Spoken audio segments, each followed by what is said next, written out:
കോഴിക്കോട് ജയലക്ഷ്മി ടെക്സ്റ്റൈൽസിൽ വൻ തീപിടുത്തം. തീ നിയന്ത്രണ വിധേയമെന്ന് അറിയാൻ കഴിയുന്നു. കോഴിക്കോട് നഗരമധ്യത്തിലെ പ്രമുഖ വസ്ത്രവ്യാപാര സ്ഥാപനമായ ജയലക്ഷ്മി ടെക്സ്റ്റൈൽസിലാണ് വൻ തീപിടുത്തം ഉണ്ടായത്. ഇന്ന് വൈകിട്ട് 6 മണിയോടെ കെട്ടിടത്തിൽ നിന്ന് പുക ഉയരുന്നത് ശ്രദ്ധയിൽപ്പെട്ടത്. ഉടൻ തന്നെ അഗ്നിരക്ഷാസേനയെ വിവരം അറിയിക്കുകയായിരുന്നു. നിലവിൽ 2 ഫയർഫോഴ്സ് യൂണിറ്റുകൾ സംഭവസ്ഥലത്തെത്തി തീയണയ്ക്കാനുള്ള ശ്രമം തുടങ്ങിയിരുന്നു.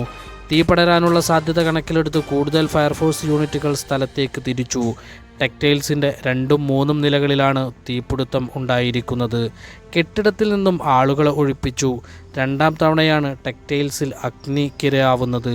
2023 ഇവിടെ തീപിടുത്തം ഉണ്ടായിരുന്നു. തീപിടുത്തത്തിൻ്റെ കാരണം വ്യക്തമായിട്ടില്ല. നഗരമധ്യത്തിലായതിനാൽ മറ്റ് കെട്ടിടങ്ങളിലേക്ക് തീ പടരാതിരിക്കാനുള്ള കഠിന ശ്രമത്തിലാണ് അഗ്നിരക്ഷാസേന അംഗങ്ങൾ. ഷോർട്ട് സർക്യൂട്ടാണോ അപകടകാരണമെന്ന് പരിശോധിച്ചു വരികയാണ്. News desk നിളാവിഷൻ.